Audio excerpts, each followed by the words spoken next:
Hello అండి. Welcome to our channel అమ్మతో ప్రతిరోజు. ఈరోజు మనం ఒక మంచి వీడియో చూడబోతున్నామండి. ఇదొక మెసేజ్‌గానే మీరు తీసుకోండి. సరేనా? చాలామంది యంగ్‌స్టర్స్‌కి ఈ వీడియో యూజ్‌ఫుల్‌గా ఉంటది.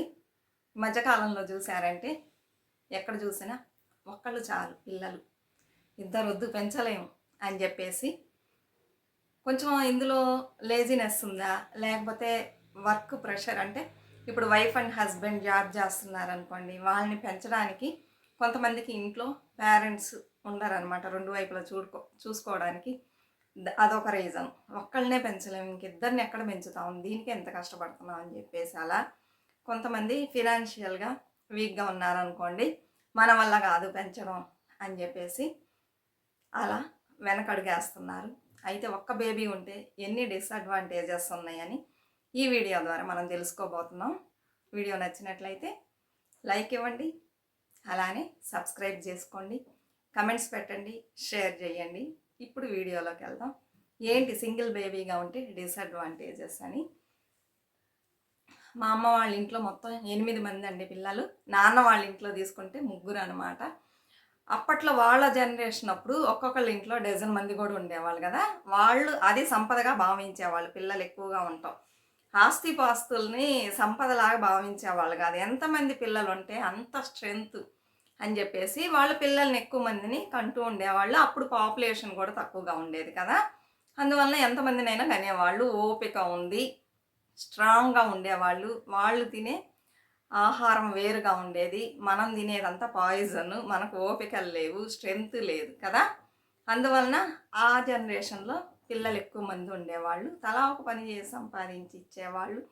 బలంగా ఉండేదన్నమాట, సంతోషంగా ఉండేవాళ్ళు. ఇప్పుడు అలా కాదు.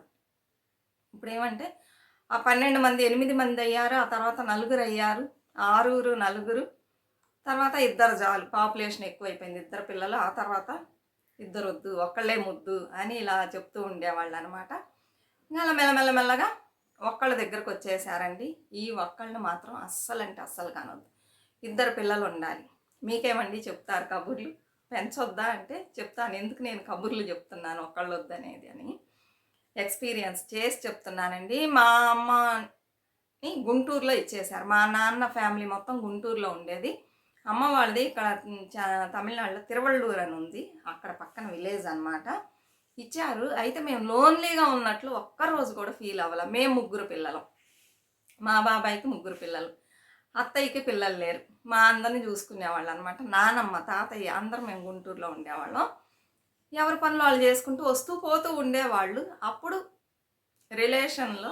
రిలేషన్షిప్ వచ్చి బాండింగ్ వచ్చి స్ట్రాంగ్గా ఉండేది. ఇప్పుడు ఆ బాండింగ్ లేదు, అన్నీ పొయ్యేసినాయి కదా. ఇంకా అమ్మ అక్కడ ఉండేదని వీళ్ళందరూ అన్నదమ్ములు ఎవరో ఒకళ్ళు వస్తూ పోతూ ఉండేవాళ్ళు. ఇంత దూరం ట్రావెల్ చేసి వచ్చేవాళ్ళు గుంటూరు. వచ్చి అప్పుడప్పుడు వస్తూ పోతూ ఉండేవాళ్ళు. అందువల్ల మేము ఏదో లోన్లీగా ఉన్నామే, ఎవరు లేరనే ఫీలింగ్ ఉండేది కాదు.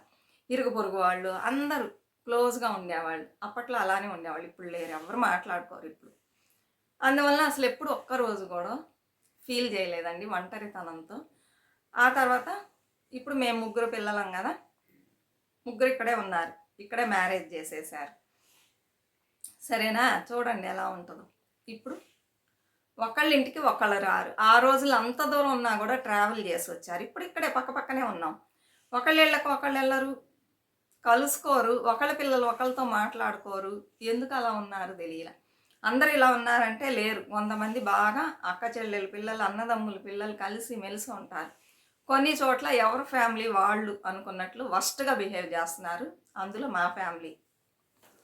ఉన్నది ఉన్నట్టే చెప్తున్నాను, గొప్పలు చెప్పకూడదు. నా ఫ్యామిలీ అలా ఇలా అని.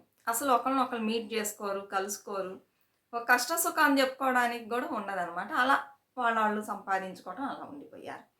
సరే, ముగ్గురు ఉన్నారు, ఇలా ఉన్నారని బాధపడక్కర్లా. మనం మాట్లాడుకోబోయినా కూడా మనకేమనిపిస్తుంది అంటే మనకు సిస్టర్స్ ఉన్నారు, బ్రదర్స్ ఉన్నారు. పలకపోయినా కూడా మనకు ఒక ఇది ఉందన్నమాట. ఉన్నారు అనే ఒక ఫీలింగ్ ఉంది. వాళ్ళు చేస్తున్నారా చెయ్యట్లేదు అదన్నీ కాదు, ఉన్నారు అని ఫీలింగ్ ఉంది. దానివల్ల పర్వాలా, వాళ్ళు మాట్లాడకపోయినా కూడా ఉన్నారనుకొని ఫీల్ చేస్తాం. మా హస్బెండ్ సైడ్ చూస్తే హస్బెండ్, అక్క, ఇంకో సిస్టర్ అనమాట. తను వచ్చి ఫారిన్లో ఉంది. ఎప్పుడుకో వచ్చింది, వస్తే వచ్చింది లేకపోతే లేదు. కొన్ని సంవత్సరాలకు ఒకసారి వచ్చి వెళ్తూ ఉంటుంది. తర్వాత మా హస్బెండ్. ఇప్పుడు ఆ అక్క అలా ఉంది. పేరుకి అక్క ఉంది అనే ఒక ఫీలింగ్ తప్ప వేరేం లేదు. ఫీలింగ్ ఉంది, అక్క ఉంది అని, మనం ఒంటరిగా కాదు. అయితే ఇక్కడ ఉండేది ఈయన ఒక్కడే కదా, ఇంకా ఈయనకు అన్నదమ్ములు లేరు, ఎవ్వరు లేరు. అలా పోతూ ఉంది. ఇప్పుడు మాకు ఒక పాప. ఈ పాపకి ఎవరున్నారు చెప్పండి?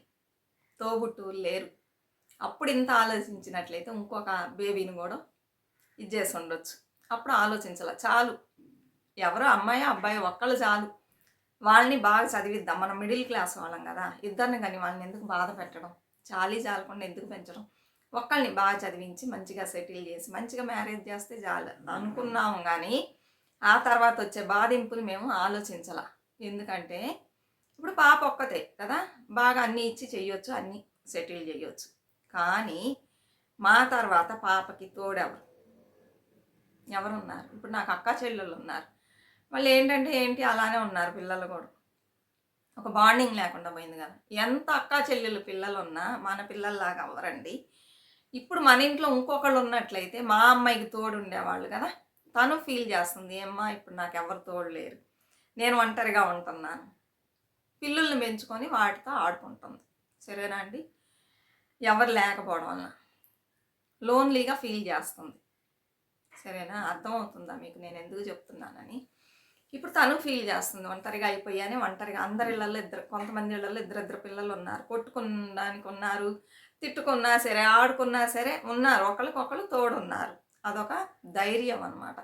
ఇప్పుడు మా తర్వాత మా అమ్మాయిని చూసుకోవడానికి ఎవరున్నారు? ఎవరు లేరు కదా. ఎవరు తొంగి కూడా చూడరు, రారు ఎవరు. అలా ఉంది ఇప్పుడు పరిస్థితి కదా. అది ఆలోచిస్తే రోజు నాకు చాలా బాధగా ఉంటుందండి. మన తర్వాత మన అమ్మాయికి ఎవరున్నారు, ఎవరు చూసుకుంటారని ఇదే ఆలోచన అనమాట. ఇప్పుడు ఆలోచిస్తున్నా.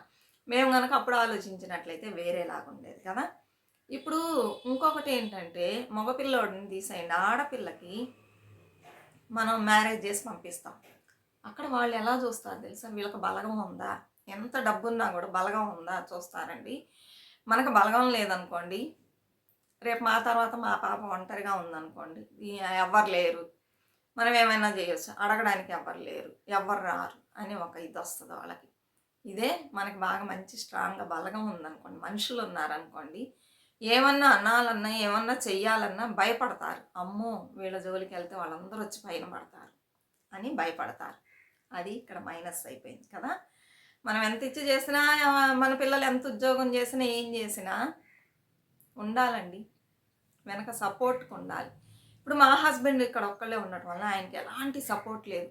కష్టమైనా నష్టమైనా మేమే, నాకున్నారు వాళ్ళు నాకు సపోర్ట్ చేయరు, ఉన్నా మేమే చేసుకోవాలి. పేరుకున్నారు అనుకోవటం తప్పిస్తే ఏమీ లేదు. అప్పుడు ఏమండి ఒక్కళ్ళే చాలని మీరు అనుకోవచ్చు, అలా కాదు, ఉన్నారని అనుకోవడానికైనా ఉండాలి కదండి. ఇప్పుడు నేను చెప్పాను చూసారా, అది ఆ బలగం అనేది ఉండాలి. వస్తారు, ఊరుకోరు అనే ఒక ఇది. ఇప్పుడు ఈయనకి ఎవరు సపోర్ట్ లేరు.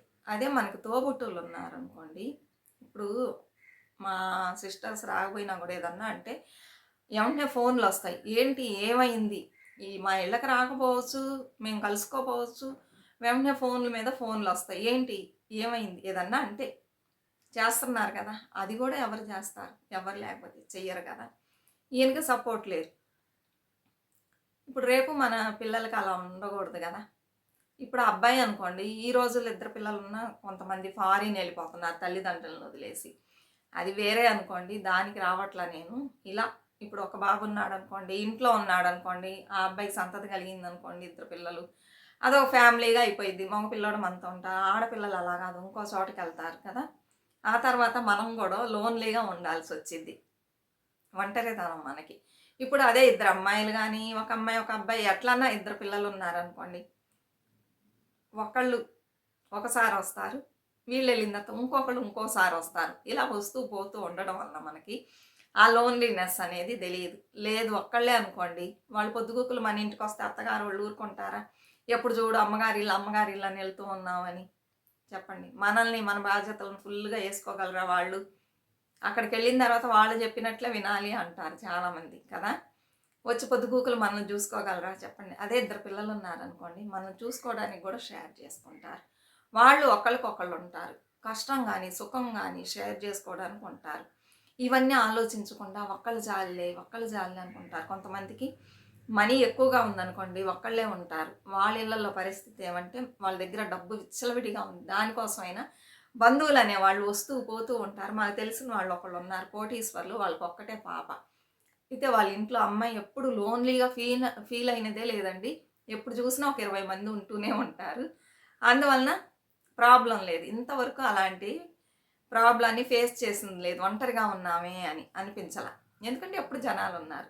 మిడిల్ క్లాస్ వాళ్ళ ఇళ్ళల్లో అలా రారు. ఎందుకంటే మన దగ్గర అంత కోట్లు లేవు గదా! మన దగ్గర ఎంతుంటది? కొంచెమే ఉంటది కదా! అందుకని మన ఇళ్ళకి రావడానికి ఏముంది మన దగ్గర వాళ్ళకి పెట్టడానికని రారనమాట. అది వేరేలాగా. కోటీశ్వరులు ఒకళ్ళని కన్నా కూడా జనాలు ఉంటూ ఉంటారు. మిడిల్ క్లాస్ వాళ్ళు ఒకళ్ళని కన్నారనుకోండి ఒంటరిగా అయిపోతారు. అందుకని దయచేసి ఇప్పుడు మనం యంగ్ ఏజ్‌లో ఉన్నాం. మనకు తెలీదు, ఫ్యూచర్ గురించి తెలీదు. మనం ఏమనుకుంటామంటే చాలులే ఒకళ్ళు మనం పెంచలేకపోతున్నాం. కొంచెం కష్టపడి పెంచామనుకోండి, ఆ తర్వాత మనకి పిల్లలు కొంచెం పెద్దయ్యే వరకే కష్టం. ఆ తర్వాత కష్టం ఉండదు. మా పాపలో ఫ్రెండ్ అనమాట. ఆ అమ్మాయి అంటే ఫ్రెండ్ అంటే తనకొచ్చి ఏజ్ ఎక్కువ. అక్క అనే పిలుస్తారనమాట. తనకొచ్చి ఇప్పుడు ఒక పాప పుట్టిందండి. వాళ్ళు కేరళ నుంచి వచ్చారు ఇక్కడికి. అయితే ఆ పాపను చూసుకోవడానికి హస్బెండ్ సైడ్ రావట్లా, తిన సైడ్ రావట్లా. అందుకని ఊరు నుంచే తెచ్చుకుందనమాట. ఒక మనిషిని తెచ్చిపెట్టుకుంది. తనకి మంత్లీ 20,000 ఇస్తుందనమాట పాపను చూసుకున్నందుకు. ఇంకో పాప పుట్టినా కూడా ఆవిడ చూసుకుంటుంది. ఆ ధైర్యంలో ఇద్దరిని వదిలేసి కొన్ని రోజులు అలా మనిషిని పెట్టుకుని అంటే ఇద్దరు బాగా సంపాదిస్తున్నారు. అందువలన వాళ్ళకి ఈ మనీ ఇవ్వడంలో ప్రాబ్లం లేదనమాట పెరిగే వరకు. ఆ తర్వాత స్కూల్కి వెళ్ళారనుకోండి, మనం పొద్దున్నే స్కూల్కి పంపిస్తే సాయంత్రం వస్తారు. మనం పికప్ చేసుకోవచ్చు, అడ్జస్ట్ చేసుకొని చూసుకోవచ్చు. కొంచెం పెరిగే వరకే మనకు కష్టంగా ఉంటుంది. ఆ తర్వాత కష్టం ఉంటుంది. అందుకని ఒక్కళ్ళని దయచేసి ప్లాన్ చేసుకోకండి. మనకి ఎలా ఉంటుంది, మన కంఫర్ట్ని చూసి చేసుకుందాం అనుకోండి, రేపు పిల్లలు అనేవాళ్ళు కష్టపడతారు. తోబుట్టువులు లేకుండా కష్టపడతారు. మీరు వేరండి, తోబుట్టువులు ఏం చేస్తున్నారని మీరు అనుకోవచ్చు. నేను అన్నీ క్లియర్గా చెప్పాను కదా. నా పాయింట్ ఆఫ్ వ్యూలో వచ్చి ఒకళ్ళని కనకండి. మరి ఒక్కొక్కరికి ఒక్కొక్క కోణం ఉంటుంది కదా. నేను నా కోణంలో చూసి చెప్తున్నాను, సరేనా అండి. ఎందుకంటే ఇప్పుడు చాలామంది న్యూ మ్యారీడ్ కపుల్స్ ఉంటారు. ఇక మెట్టే పిల్లల్ని ప్లాన్ చేసుకుంటారు. వాళ్ళకి చెప్పామనుకోండి తెలిసిద్ది అనమాట. కొంతమందికి తెలియకుండా ఒక్కళ్ళని ప్లాన్ చేసుకుంటారు కదా. అలా చేసుకోకండి, సరేనా. దానివల్ల చాలా ప్రాబ్లమ్స్ ఉన్నాయి. మనకు మనీ కావాలన్నా కూడా ఎట్టగొట్ట కొంచెం కష్టపడి సంపాదించేలాన్నా అడ్జస్ట్ చేసి పెంచేయవచ్చు పిల్లల్ని. తర్వాత వాళ్ళే చదువుకుంటారు. మంచిగా చదువుకుంటే మనకి ఏముండదు అనమాట, కష్టపడాల్సిన అవసరం ఉండదు, సరేనండి. ఇదే ఈరోజు వీడియో. ఈ మెసేజ్ మీకు నచ్చిందా, మీరేమనుకుంటున్నారు అని చెప్పేసి కింద కమెంట్ సెక్షన్లో పెట్టండి. అదే నేను చెప్పాను కదా, ఒక్కొక్కరు ఒక్కొక్కలాగా ఆలోచిస్తారని. నా దృష్టిలో నేను ఆలోచించింది, నేను ఫేస్ చేసేది మీకు షేర్ చేస్తాను. నచ్చినట్లయితే మన ఛానల్ని తప్పకుండా సపోర్ట్ చేసుకోండి. ఇంకా టిప్స్ కూడా వస్తాయి, అవి కూడా పెడతాను. అన్ని రకాల వీడియోస్ వస్తాయి, చూడండి, చూసి సపోర్ట్ చేయండి. మరొక మంచి వీడియోతో మళ్ళీ కలుద్దాం. అంతవరకు బాయ్ ఫ్రెండ్స్.